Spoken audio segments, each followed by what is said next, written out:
If you want to get the maximum amount of profit from a website, you need to get as much traffic as you can. If you want to get the maximum amount of traffic to your website, you need to get to the top of Google. And if you want to get to the top of Google, you need SEO, or search engine optimization. Search engine optimization is the process of optimizing a website so that Google will be more likely to index it and ensure that it ranks highly for the most relevant keywords and phrases. For example, if you have a website that sells hats, then you might try to get it to rank for the phrase buy hats online. To do this, you will go through an optimization process that would involve both on-site and off-site strategies. With any luck, you would eventually be able to get your website to the top of the SERPs, that's the search engine results pages, for that term, and thereby attract a huge amount of traffic. More importantly, that traffic would not just be from random visitors, but would instead be from specific people who are looking for hats. Better yet, those people will be looking for hats at the very point they came to your website. Why else would they search for hats? Which means they're ready to buy, and it should only take a small push to get them to make that decision. SEO can be a slow-going process, but it's still possible to climb the ranks and get your website to a point where it will start getting more and more organic traffic from searches. SEO essentially works by attempting to second-guess the algorithms used by Google to decide which sites to index and where to rank them. Google works by using bots, an index, and an algorithm. The bots, also known as robots or spiders, are small pieces of code designed to head out onto the web and look for content. They read web pages and they add that content to a massive index which Google can use as a reference. From there, Google will then use an algorithm to identify which content in that index is relevant to which search and which is offering value to the end user.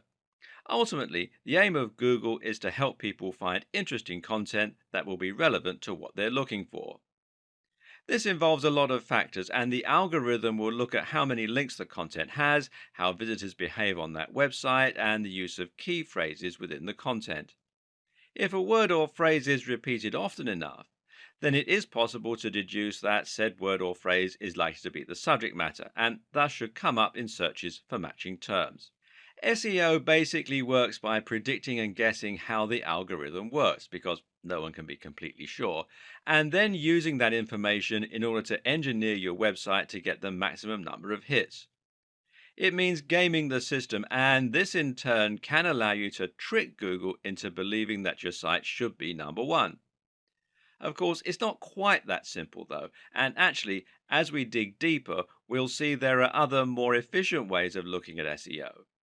Apart from anything else, Google is constantly updating its algorithms, usually with words beginning with P like penguin, panda, and pigeon, and that means second-guessing Google can get you into trouble. Being effective at SEO means having an up-to-date understanding of how it works and knowing the core principles that underpin the different strategies. That's where this video series comes in. Keep watching and you'll learn which old, outdated strategies you need to avoid, how to work with Google to get the very best results, and how to future-proof your site for upcoming changes. This is the modern guide to SEO for modern marketers and site owners. This is your SEO Bible and your key to unlocking incredible success on the web. We're going to start this series with a little history lesson. Why? Because understanding how SEO used to work, how it has progressed, and what you now need to avoid is a very good way of creating context and helping you to understand what SEO means today.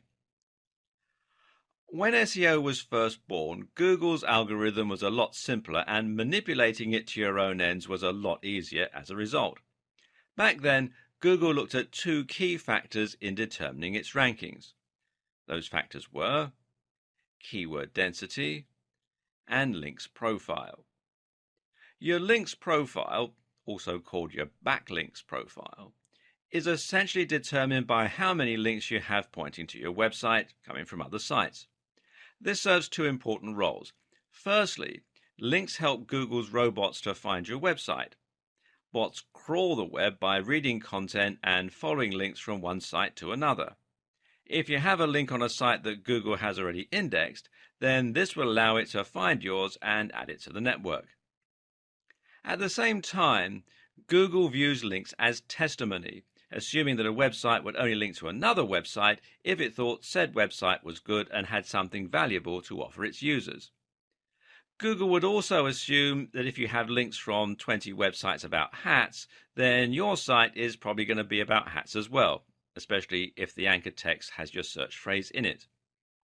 The other factor was keyword density. Keyword density meant how many times your website would repeat the words that you were trying to rank for. The more content you had and the more often you repeated the same phrase throughout that content, the more likely you would ultimately be to get ranked for that search term and to show up high in the SERPs. Of course, it was also important to research the keywords and to make sure they were actually being searched for. For this, marketers could use Google's keyword research tool in order to check the volume of searches and to get an idea about how much competition there was. A savvy optimizer would then be able to look at terms with the highest search volumes and lowest amount of competition and then try to rank for those phrases specifically. This simple algorithm makes a lot of sense in theory and should have helped Google to find content that people will be looking for quickly and easily. It would read the content in order to see which site was the most relevant for that term, and it would look at which sites had the most links from other websites. But the problem was, people eventually cottoned on to the way this worked and began to take advantage of it. Search engine optimizers realized that all they had to do to get to the top of Google was to create as many links and as much content, with keywords, as possible. So webmasters began to spam link directories and content farms, submitting their links everywhere they possibly could. They began to pay other content creators to place links on their pages, and they would also trade links.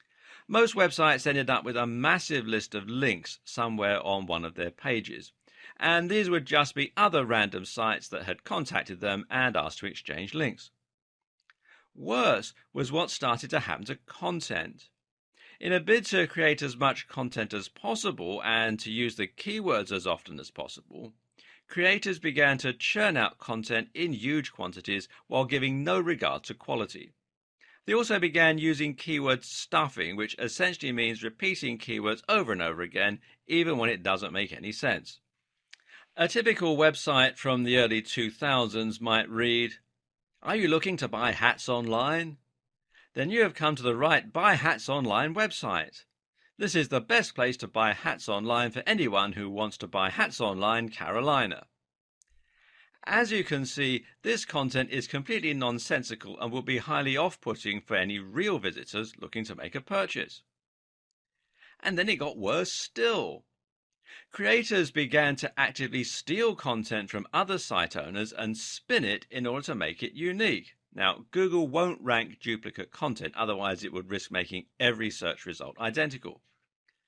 So, content spinning, as it came to be called, essentially means that you're taking an article or a blog post and using software in order to exchange many of the words for synonyms. So a sentence that read, "These are the softest, warmest and most attractive hats on the net," would become, "These are the most comfortable, most insulating and most beautiful hats on the web." And because the site owner didn't have to write that content themselves, this meant they could publish thousands of posts in a short space of time and bomb Google. Well, that's the theory at least. The reality is that, unfortunately, most spinners do this instead. These is the squitty-ish, hottest and very best beautiful hats on the fishing net. Again, it's just gibberish. So, by placing thousands of links on other sites, using their keywords as the anchor text, and by filling their sites with tons of useless content, website owners were able to get themselves to the top spot of Google. This system was so easy to abuse that some people could even get completely unrelated websites to the top of specific SERPs against the owner's will.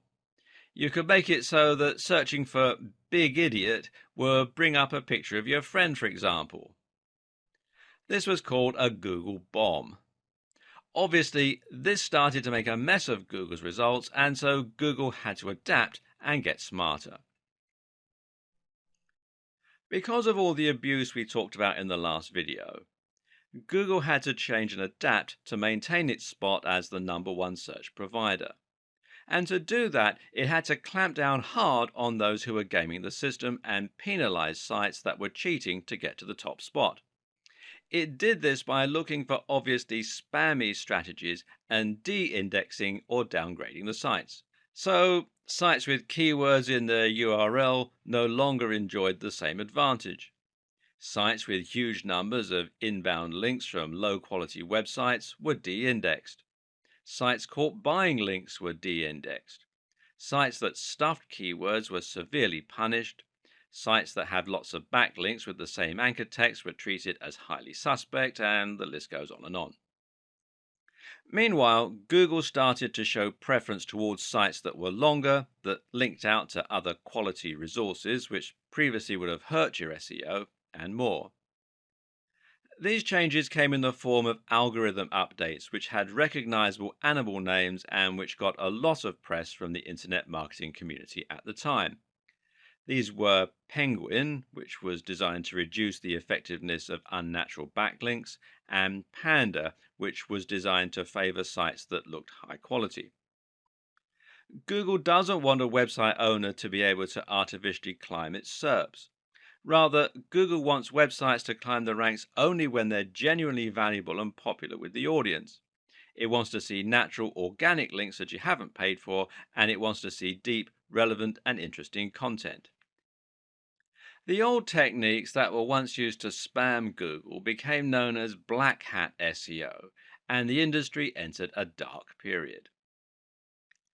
It's hard to overstate just what the impact of these algorithms changes had on the SEO industry at the time, and on countless other industries as well. These changes ended up completely de-indexing massive websites overnight. Sites that had followed conventional wisdom to get to the top spot on popular search were now completely de-indexed, cutting off the vast majority of their traffic and sales. This led many to proclaim that SEO was dead, that it was no longer possible to game the system because you would be penalized for buying links or for stuffing keywords. And even if someone could break Google's new algorithm and work out a new way to game the system, it would only be a matter of time until Google changed its algorithms again. The industry as a whole was in trouble, and SEO became a dirty word. Many people felt that SEO and black hat SEO were synonymous, and more people began to turn to social media for marketing, with the likes of Facebook and Twitter massively on the rise. But was SEO really dead? Not at all. It was just going through a metamorphosis. SEO is not the techniques we use to get our sites to the top of Google. SEO is simply the objective of getting to the top of Google. Any technique you use to try to get more attention from Google could be considered SEO. So, if Google wants us to create a high-quality website, then creating a high-quality website becomes SEO. The hard part is just unraveling what Google's idea of a high-quality website should look like. Keyword research is still useful, for example, but we now know that Google doesn't want us to overly stuff our websites with those search terms. Instead, the recommendation hovers at around 1 to 2% keyword density. So, if you write a long article and include the search term a few times, that should be enough, as long as it's also in your code a little or in your file name. It's also worth noting that Google looks for keywords in specific places in your content and gives those extra value. Google will consider it a strong sign if your keywords are used in your headers or in the first paragraph of your content. Google also looks for synonyms, though, and related language, which is something that we'll discuss more later on. And it no longer cares about how many links you can get. It cares far more about how high quality those links are. So, if your links are from lots of highly trusted websites, then you'll find it does great things for your ranking. Google is also now looking at things like bounce rates, how long someone spends on your website, and it's looking at how your site renders on mobile and how quickly it loads. You can now get penalized for typos and mistakes. And Google is also looking at social sharing signs. If you have lots of plus ones from Google Plus, for example, then this can have a large positive impact.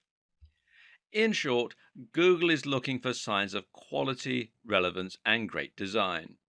At the end of the day, Google does not care about you as a content creator. You're not Google's customer. Google's customer is the end user who searches for a key phrase because they want to get relevant information or find the answer to a question.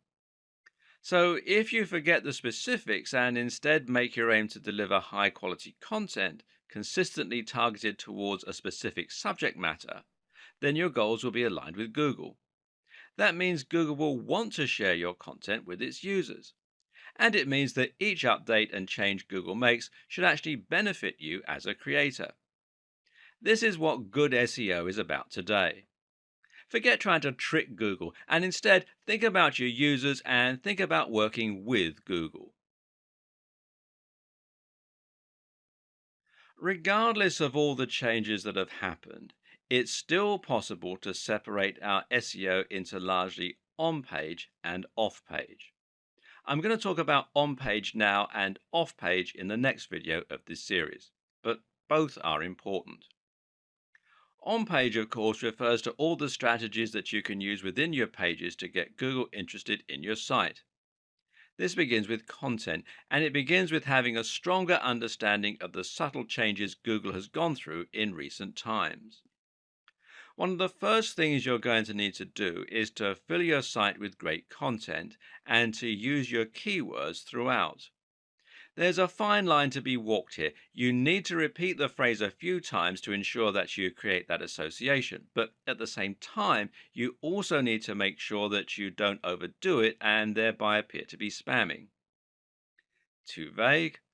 Well, as I mentioned, it's now agreed that the optimum keyword density for on site content is 1 to 2%. This means you can use your phrase once every 100 to 200 words, but you also need to use your common sense a little. Some keywords are easier to use in a natural manner than others, and making sure your content sounds natural should always be the number one concern. Some keywords will be hard not to repeat 100 times. Others will never feel that they can come up naturally. The user always comes first, so if you can't fit the keyword in naturally anywhere, then just forget it and use it in your image, alt text, etc. The length of your post is also an important consideration. Back in the days of spammy SEO, almost every post was about 500 words long. Today, you'll have the most success by writing posts that are longer and more in depth. Imagine that your reader is going to sit down with a cup of tea and really dive deep into the subject. Yeah? That's the kind of experience you should be delivering. This has another advantage because it means that you can repeat your key phrase a lot more while keeping your density low. If you repeat your keyword 100 times and your content is 1,000 words long, then that's a 10% density. If your content is 5,000 words long, that's 2% density. Of course, 5,000 words is too long for most blog posts. Instead, the general consensus is that an ideal blog post will be somewhere in the region of 800 to 1,500 words. But again, remember that you serve your visitors first and foremost. These are the people that you want to impress, and that means you shouldn't worry too much about length. Do what comes naturally to your subject matter. Oh, and while you're at it, try to vary the length of your post a little. This again looks more natural and suggests to Google that you're not following a strict formula of any kind. At the same time, you also need to consider something called LSI, or latent semantic indexing. This is basically a fancy term for how Google now understands actual meaning rather than just looking to match words. The way it does this is at least partly by looking for synonyms and related terms when trying to answer questions. In short, don't just use the exact key phrase, but be sure to use lots of relevant and related language. This is important partly because it can prevent a mismatch between searches. If someone searches for a homonym like duck, how does Google know whether they mean the bird or the movement? Simple. by looking for related terms like duckling and feather, or perhaps dodge and dive. At the same time, the use of synonyms and related language again shows Google that there is a lot of content revolving around the same topic. It's not just a case of having mentioned the search term a few times in an otherwise irrelevant piece of writing. So, if you're writing about bicep workouts, then you need to make sure to include lots of related language like arms, triceps, dumbbells, training, weightlifting, etc. Doing this will confirm the subject matter of your site and will look a lot more natural and useful than if you just use the phrase. And for the same reason, it can also be a good idea to use variations on your key phrase and to have secondary search terms. For example, if your key phrase is build massive arms, then you should also try to include the terms build big arms, build big biceps, get big biceps, etc. Google now knows that this means the same thing, but won't be as likely to penalize you for keyword stuffing. It also makes you look like a better writer for your visitors. Essentially, try to keep in mind that Google no longer works by trying to match the search terms exactly in your content. You can see this yourself when you search Google. Search get big arms, and many of the results that come up won't actually include those precise words. Likewise, linking out to relevant sources might help Google to better understand the topic of your pages and posts, while also demonstrating that you're trying to provide extra value to your visitors. On that same note, you should also look at rich snippets. Using structured data, you can highlight to Google certain key elements of your content, like recipes, dates, company names, scores, etc. This helps Google show some of that information in the SERPs, the search engine results pages, and thereby attracts more visitors to your site. There are plugins which will let you do this easily, or you can do it through meta tags. Either way, you'll use this to do things like highlighting the ingredients in a recipe, or the show times of a play, or the score in a review. This is important because it lets Google understand your content even better than it is already able to do. Google is no longer just a search engine, but rather an AI. This is the direction that Google is heading, and being able to understand and utilize this might just be the key to SEO success in the future.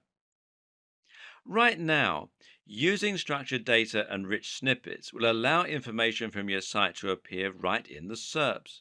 This way, if someone searches for a recipe, they'll be able to see the ingredients for your version before they even click on your link.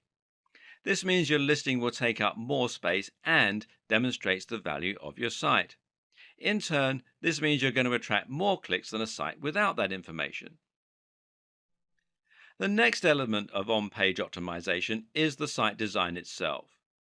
Using breadcrumbs, for instance, can help a lot, as can using alt tags for your images so Google knows what they are. More important is the actual function of your website. Does the page load quickly? Is it mobile friendly? Mobile friendliness in particular is something you absolutely cannot ignore today. In terms of the actual design and function of your website, the main goals are to ensure that your site will load quickly and that it will look great on mobile. Again, this helps to keep people on your site longer because it will be enjoyable for them to be there. Avoid using too many plugins which will slow you down, and try not to inundate your visitors with adverts and popovers. Did you know that using light colors like light blues can actually help to keep people on the page longer by making them feel more relaxed? Consider this when picking your theme. Likewise, choose a theme that will adapt to the size of the display viewing it, and make sure you take advantage of things like caching to keep your site nippy. Themes that do this are called responsive insofar as they respond to the shape and size of the display they're being viewed on. This works by removing certain elements, by rearranging menus, etc., and by shrinking images. Note that mobile friendliness also means things like having large buttons, which are easier to click with a finger rather than a mouse, and avoiding mouse over drop down menus that, again, can't be operated on a mobile without a mouse. The best way to ensure that your website is responsive, that it looks the part, and that it will encourage the maximum engagement is to use WordPress. WordPress is a CMS, that's content management system, that makes it incredibly easy to build a responsive website and then add a custom theme that you've downloaded, either free or paid, or made yourself. Using WordPress removes much of the guesswork and makes it very easy for you to implement new layouts and even add things like rich snippets by downloading the right plugins. There's a massive online community to support your development, and the tool is used by many of the biggest sites on the net, meaning that it is a proven quantity as far as SEO goes. And you can find more here at WordPress.org. Seeing as WordPress is free, you're actually really making life harder for yourself by using anything other than it to build your website. Check your mobile friendliness on this site here, which is search.google.com/search console/mobile friendly, and your page speed on this site here, which is developers.google.com/speed/page speed, all run together as one word, /insights. As I mentioned, there are a few miscellaneous tips that can also help to improve your on-page SEO. For example, it's generally accepted that using copyright notices and legal disclaimers can be seen as a positive sign by Google that these will make your website look more professional and more like a real business. Think as well about how you're going to help Google find the content within your site. Having a sitemap can be very helpful for indexing, for example. And you need to avoid using images that have text in them, and definitely avoid the use of Adobe Flash, seeing as Google is unable to read that type of copy. You can also insert your search terms into your site code by including in file names, the file name of an image, for example, and including it in the permalinks. Now, these are the URLs of specific pages, which should match the title of your posts. Then you have the behavior of your visitors. In other words, how long are your visitors staying on your page? Do they click a lot of internal links? Do they scroll down the page? Are they leaving comments? Google wants to see that your site is offering value to your visitors, and the best way they can do that is by looking to see if people are actually enjoying the content you've created. Your site design is all about getting your visitors to spend a long time on your page and then to interact with it. You can do this by using related posts and by making your comment section appear more interesting and easier to use. But you should also do it by simply ensuring that your site looks great, performs well, and is filled with interesting and relevant content. Try to avoid adverts or bad design elements that are going to instantly put people off and cause them to leave your website. Remember, Google wants to see that people are spending time on your website, and the best way you can ensure this happens is by making content that people want to read. Moreover, you need to ensure that content is presented in a way that encourages people to stick around. Forget dense blocks of text with no images. Instead, create content with lots of headers that's well spaced out and that uses large, beautiful pictures throughout. In terms of the actual writing, try to use a narrative structure where possible to really pull people in. Tell a story. Use cliffhangers and make it impossible for your visitors not to move down to the next line. Ultimately, it comes down to making sure you're providing the very best experience for your visitors, but doing so in such a way that Google can see and understand that that is the case. In the last video, we talked about the basic strategy you'll use for your on-page SEO. But what about link building? How has that changed in recent years? Once again, the key is to focus more on quality rather than quantity. If you once had 1,000 different links all coming from low quality websites, this could now actually stand to hurt your SEO, as it will look like link spam. If you've been guilty of using these old practices in the past, you might want to consider Google's link disavow tool, which you can find here at google.com/webmasters/tools/disavow links main $PLI equals 1. And there is a posting on Google's blog which explains how the tool works and everything. And you can read more about that at support.google.com/webmasters/answer/2648487 HL equals EN. And what these tools do is it allows you to tell Google that you didn't ask for the low quality links and thereby prevent them from affecting your ranking. The fact that tools like this exist show that Google does still support good SEO, by the way. Once you've removed all your low quality links, you need to start looking for high quality links. Which ones are those? Simple. They're the ones that follow all of the advice that we gave in the last video on on-page SEO. These should be sites that are relevant to your niche industry, but also ones filled with the very best quality content and which seem to have an entirely engaged user base. In other words, look for the very best sites in your niche. Make your site as good as theirs and then approach them for a link. The sites that Google will rank highest for a particular search term are the ones that appear the most relevant and that have the best content and the best design. At the same time, though, they will also be the ones that have the most trust. This means Google considers them an authoritative resource and expects the information on their site to be accurate and well written. This is something that sites like Moz have tried to quantify with terms like trust flow.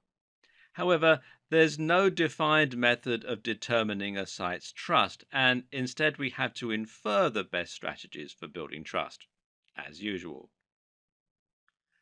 What we do know is there are some sites that Google trusts absolutely implicitly. These are sites like harvard.edu, BBC News, etc. And how does it know it can trust them? Well, the current understanding is that Google will trust sites which either have a very well organized brand name, like the BBC or the Verge, or sites that have .edu or .gov domains. So, how can the rest of us thrive? Well, simple. We try to get links that come from those highly trusted resources. If you were able to get a link from BBC News, for example, this would absolutely transform your success.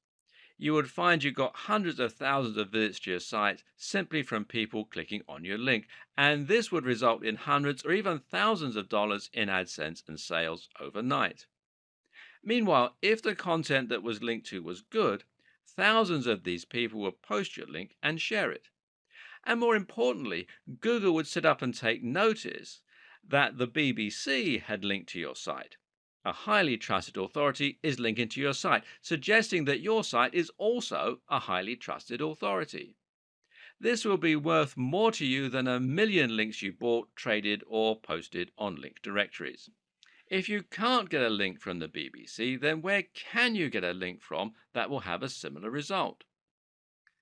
Unfortunately for many of us, it's nearly impossible to get a response from a massive site like the BBC, unless perhaps we have a newsworthy story and a useful contact. And so we're going to have to look elsewhere. A good place to start is with the Google News section of the SERPs. If you search for something like election results during an election, then you'll find that a few results are highlighted at the top of the page with an image and a snippet of text, as you can see here. Now, if you click here on the News tab, you can find more news and stories. Now, these news stories aren't manually curated, but are rather selected from sites that Google trusts. If a site is in Google News, then it's a pretty sure sign that that site has made it, especially in a competitive niche. and thus it shows you exactly where you need to be getting your links from. If you can get links from any of these sites, then you're going to get almost the same boost as you would get from the BBC, although to a lesser degree. But how did these sites make it so big? Perhaps they got links from the BBC, in which case you're getting some of the benefit via their link to you. And the same thing would happen if they had a link from a site that had a link from the BBC. Try to think of this as a game of degrees of separation. You might struggle to get in touch with the very biggest authorities on the web, but if you can indirectly trace a link back to a big site, then you'll enjoy more love from Google the closer that relationship is. Chances are that you already know what the biggest sites in your niche are. These are the sites that are household names and that everyone goes to when they want information on your subject. Chances are they're also the same sites that end up in Google News. And because they're so big, they've probably got links coming in from other big sites. So, how do you get these big sites to answer you so that you can get some benefit from their links? And seeing as you're no longer allowed to buy links or do link swaps, how do you get them to link to you? Well, generally, the answer that most SEO experts recommend is using guest posts. A guest post is like a link swap, except that instead of swapping a link for a link, you're swapping free content for a link. Your job is to scope out sites that might be responsive to a message from you. Look at the type of content they publish and then write a post that's along the same lines. You then contact the site owner by email and show them your content, asking if they would like to publish it. The deal is that they can publish your post, but only if they include a link back to your site in exchange. They can do this by putting your link and bio in an author box, or they can do it by including your link naturally in the content of the article. By embedding the link this way, you make it look a lot more natural and you can send even stronger signals about the topic of your post. And remember that it's also highly important for the topics of sites linking to you to match the topic of your site. And this way, you're not only posting on a site you chose in your niche, but you're also filling it with a directly relevant post. This is a fantastic way to build links, but there are a few caveats. The first is that you still need to be careful. Matt Cutts, who used to work on Google Search, has made it clear that the overuse of guest posting can still lead to penalization. This is still a form of link manipulation. Likewise, you need to be careful about constantly using the same anchor text and generally being predictable. Mix it up. Finally, consider that it will still be hard to get an answer from top influencers in your niche. The solutions include making sure that your content and the sites you're linking to are great quality so that the creator will be happy to be associated with them, delivering real value in the guest post, spending some time developing a relationship first, perhaps by sending some emails and maybe by leaving some comments on their blog, starting relatively small and working your way up. Look for blogs that are just ahead of yours. Each time you succeed, your site will get bigger and you'll be able to approach a slightly bigger influencer next time. Use your existing contacts. Maybe you have a friend who owns a blog. Network in person. And for making a big impact, nothing beats the power of actually meeting a blogger or a site owner in person and making a connection that way. Go to SEO networking events and generally don't be afraid to pick up the phone. A key lesson to apply to pretty much every aspect of SEO is not to get carried away when you find ideas that work. For example, just because quality is key, that doesn't mean that you need to disavow every low quality link and only ever build links from the top sites. Why? Well, you guessed it. It looks unnatural again and actually looks like manipulation. Take a look at sites like the BBC and you'll see that they have a huge and highly diverse link profile. They'll have links from massive sites but also tiny spam sites. When a site is truly successful, it'll lose control over all of its links, and this can be useful to make your links profile as diverse as possible. And one of the very best ways to do this is with link bait. Link bait is an article you've written specifically to try and get as many links to it as possible. How? One answer is to make your article a powerful resource, meaning that it will become a place for people to learn a particular subject matter. An example of this is the excellent guide to testosterone published on the art of manliness. This post goes much more in depth than many similar blogs on the same subject, and as a result, countless other articles have linked to it as a resource. Another option is to create a post that will somehow support a discussion. A good example of this is the post How to Win an Argument with a Nutritionist, which includes links to studies that disprove outdated notions about nutrition. The article is perfect link bait because people will regularly use it in online arguments to prove their point. Finally, one more very useful strategy for your backlink strategy is to perform backlink research for other sites. Look at your competition and look at which sites have got the most traffic in your niche. Then, once you've found which ones those are, try to get links from the same site. Not only does this method ensure that you're going after the right links that have a proven track record, but it also helps you to find links that are likely to allow guest posts. Good SEO means forgetting SEO and concentrating on your user. It also means forgetting SEO insofar as you're going to be trying to merge your different marketing strategies to create one bigger approach. It means trying to write amazing posts and share them on SEO so that you get more links, and it means writing great content that keeps people on your page longer. Stop thinking in terms of SEO and social media marketing, and instead think about your SEO in terms of content marketing. Regardless of your strategy, there is no doubt that content is absolutely the most important asset when it comes to attracting traffic and impressing Google. But just what is content marketing? Content marketing is about creating content that will help Google to find your site and posts and to ensure you rank highly in the search engine results pages. While this is a powerful and useful effect, though, it's actually only one part of what content marketing is all about. At the same time, content marketing is about building a relationship on your site and ensuring that people begin to trust what you have to say. It means demonstrating your knowledge and point of view to the point where people seek you out as an authority. Once you get to that point, you'll be considered an expert in your field and you'll be able to greatly influence your audience, possibly influencing their buying behavior. So, how do you get to this point? Well, the key is to think about the sites and blogs that have influenced you over the years and the ones you read regularly. This isn't about building trust with Google, but rather it's about building trust with your readers so they want to keep coming back. The main thing normally is delivering value. Each post you create for your blog should provide some useful and/or interesting information that is actionable.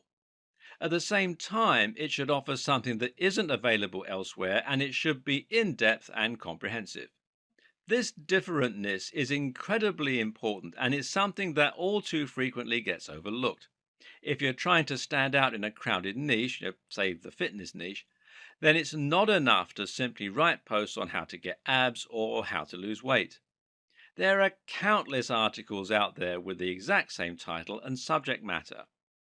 Instead, you need to concentrate on offering something that will be different, which might mean writing about an entirely new training method, or it might mean writing about something that examines the psychological motivation to train. Always ask yourself, would you read that content? Meanwhile, you need to be consistent in posting this kind of content and you need to be smart with your branding.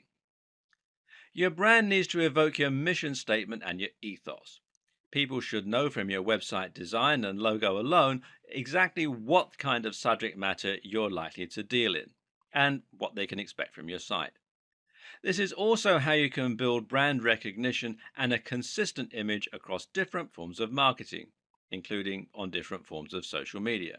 Write for a specific type of person and try to make your brand into a movement with a clear objective. That way, people can actually get excited about you and will really get behind what you're trying to do. But the main goal is to offer consistent value and to become a source that people can start to trust. That way, when someone searches for an answer to a question, they might read your post and be impressed. If you then come up in the search results again, they might recognize you and be more likely to click your listing over the rest. Then they might decide to look around the rest of your content after they've been impressed a few times. Eventually, you'll become their go-to source for answers in your niche. Well done. You just won at content marketing. The key is to consistently deliver value so that people come to your site for answers. And this is also, ironically, what will get other good sites to link to your site. This is the perfect example of emergent SEO. In this case, you're working with Google by writing amazing quality content, and Google is rewarding you. This is how you truly grow in an organic way. And content marketing like this also makes a lot of sense from a business perspective. That's because people will be much more likely to buy from you if they recognize, know, and trust your brand. If all of this is sounding a little complex, you might be considering skipping the hard part by outsourcing your SEO. But can you trust an SEO company to do the best possible job for your site and for your brand? While there are a ton of great SEO companies out there providing valuable work and helping companies to reach new heights in terms of their exposure and profits, the unfortunate fact of the matter is that there are probably more not so great SEO companies. These are the companies that didn't get the memo when Google changed. They're the companies that still insist on keyword stuffing and link spam. Worse still are the companies that knowingly don't do anything and just take your money. And the problem is that it isn't easy to tell the two apart. How do you know if your SEO company is offering great value for money or whether it's actually just twiddling its thumbs and sending you large invoices every few months? Now, this isn't a problem you face with most other industries. If you hire someone to paint your fence, then at the end of the day, you can see the work they're doing and you can decide for yourself if you're getting your money's worth. Ultimately, your fence is either going to be painted or it isn't. There are no half measures. The same is true for cleaning companies and marketing consultants and for accountants. But when you hire someone to do SEO, you actually can't see the results right away. It can take months for SEO to have a positive impact on your site's ranking, and even when it's been done well, there's no guarantee you'll get to page 1. And worse, most people don't have a comprehensive knowledge of SEO, and so they don't know what the company should be doing to help them get the best results. How can you check on someone if you don't know what they're meant to be doing? In fact, even if you handle SEO yourself, it can still be hard to know if it's working or not. There are some metrics and tools you can use to measure how well your site is doing, though, and I'll talk about them in the next video. Because some SEO tactics take a while to bring traffic to your site, sometimes it's hard to track whether your SEO campaign is working or not, especially if you're outsourcing the process to an SEO company. One thing you can do, though, is to ask the SEO company to provide you with the metrics regarding the SEO campaign, and some of these metrics can be more useful than others. You can ask for the number of links that have been built, for instance. Ask for the page rank of the pages where those links have been built, although page rank is now largely a depreciated measure. And use everything you've learned in this video series to ensure that those are high quality links and not just link spam. You need to think about long-term results, not a short-term boost. And you can track changes in your position in the SERPs, that's the search engine results pages. Many SEO companies will use tracking software which lets them see your site climbing the rankings for different terms over time. They can use these to deliver you a report showing how your site has climbed since their intervention. If you're handling your own SEO, you might still choose to use a tracking tool in order to keep an eye on your success over time and ensure that your efforts are getting results. But what does any of this tell you? Because here's something else to consider. Getting to the top of Google is not the end goal. Even if you get to the top of Google, there's no guarantee this will bring more profits for your business because you need to ensure that the people finding your content are targeted and that those people are converting. Or to put it another way, all that really matters is the bottom line. If you're a business and you're paying for SEO, you'll need to know that you're getting more sales because of that SEO and you're earning more money. This way, the SEO is offering ROI, which means it's been money well spent. Savvy companies track the ROI of their SEO spend by using a tool called Google Analytics. This is the most well known analytics tool for webmasters and marketers, and one particularly useful feature it has is the ability to set a goal and then track the traffic that makes it to that goal. If you're trying to sell a product, your goal might be the thank you page people get directed to after a purchase. This allows you to see not only that you're getting more traffic, but also that you're getting more targeted traffic that's actually converting. Better yet, Google Analytics will be able to tell you where those converting visitors come from. And specifically, you'll be able to see if someone who used your search term eventually ended up buying your product. These are people who have bought products from you because of your SEO efforts. If you hire an SEO company to help you rank for a certain search term, you're probably missing the point. A better way to approach this is to hire an SEO company to help you increase your profits or your brand awareness. Thus, the very best SEO companies are those which use a combination of different marketing tools, combining everything from SEO to social media to brand management. Part of this is choosing the right search terms. So, if you let your SEO company choose your search term and they don't increase your profits, they might be good at ranking, but it's not a good strategy. It's important to know whether ranking for the particular phrase you're interested in is actually going to translate into tangible results. The same is true if you're doing SEO on your own. And one way you can check how successful your SEO is likely to be before you spend lots of time and or money on it is to use PPC. PPC is of course pay-per-click. This is a type of advertising that involves paying each time someone clicks on an advert and visits your site. The two most popular PPC choices right now are Google AdWords and Facebook ads. It's equally important that you use analytics in your own SEO campaigns for the very same reasons. Good SEO is about constant iteration and seeing which actions are having the best impact on your tracking. Struggling to rank for a certain term? Then you can consider aiming for another one. Finding that people from an unexpected search term are converting more highly than those from other search terms? Then it might be time to switch gear and start trying to rank for that phrase instead. Setting up Google Analytics is thankfully rather simple. First, you need to head over to Google Analytics, which is google.com/analytics. And then you'll need to add a small tracking code to each page of your site. If you're using WordPress, you can also use a plugin to do this. Then you can set up your view, which will let you choose which stats you want to look at. Some useful things to look at here are your audience overview, and this is key data regarding who is looking at your site, which can help you to better target specific demographics.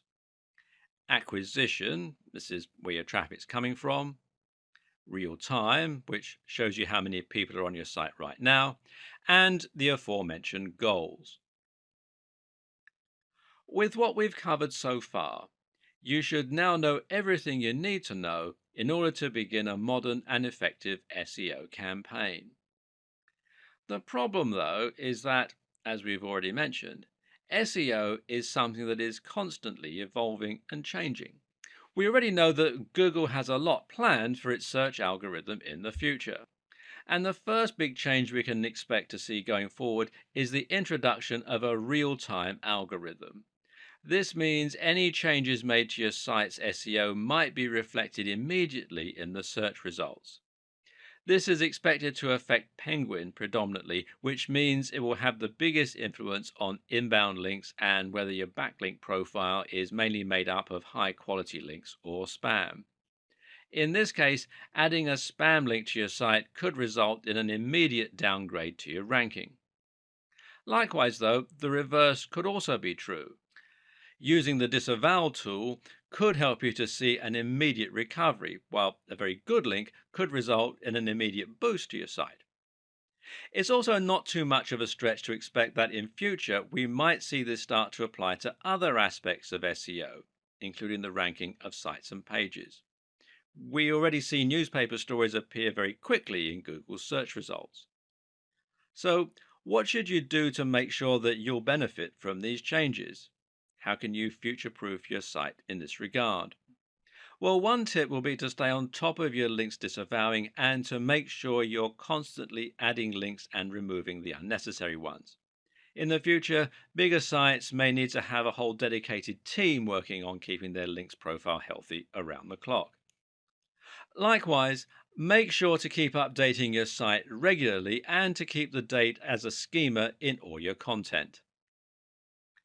One good way to know what's coming in the world of SEO is to keep your eyes peeled to industry news sites and specifically to Google's own blog.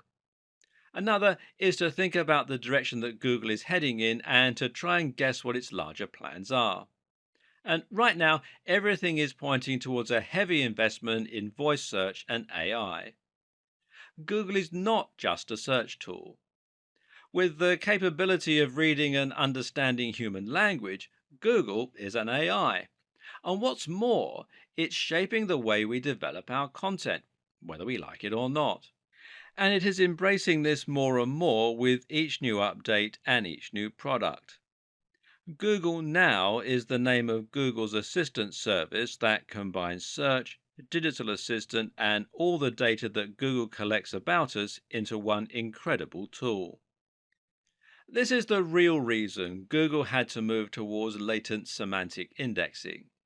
It needed to understand the content rather than just look for matches. And this is why Google needed to start using rich snippets and structured data so that it could understand the key facts from the web. This is what allows Google to use its quick answers box. Ask Google, how old is Barack Obama? And it won't just bring up a website, it will tell you. And Google also has localization and previous query functions. These allow it to suggest searches based on what you had previously searched for. For example, if you often research a particular celebrity, then in the future, Google might recommend searches relating to that celebrity. Google's personalized search also takes this into account, while its local search ensures that it will also be able to find results that are relevant to the area you're in. All of this combines when you use Google Now via voice search through Google Allo or Google's new Pixel phones. Here, you're able to conversationally ask Google what time it is, what the highest mountain in the world is, how high is it exactly, all that sort of stuff. This is the direction that Google is moving in, but what does it mean for the future of SEO? Will creators miss out when Google starts providing visitors with answers without them needing to visit our pages? For now, creators can start to focus on the Google Knowledge Graph, which is what powers many of the more complex components on the SERPs. Use semantic markups to ensure that Google will be able to find the answers to your questions. Build authority so that Google will know to trust your site, and try to use nouns in your language to make it machine readable. Being featured in Wikipedia is also thought to be useful for KGO, that's knowledge graph optimization.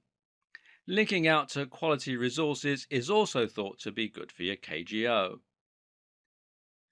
Will you gain visitors from being featured in the knowledge graph? Well, perhaps not, but this is certainly an indication that you've gained Google's trust, and that can do a lot to help improve your brand awareness and to gain more trust from the users as well. For those reasons, it's certainly a worthy goal. We've covered an awful lot of ground and even speculated at what the future of SEO might entail. At this point, you may be wondering where to start and how to put everything you've learned into action. So let's simplify for a moment, shall we? Here are our key takeaways.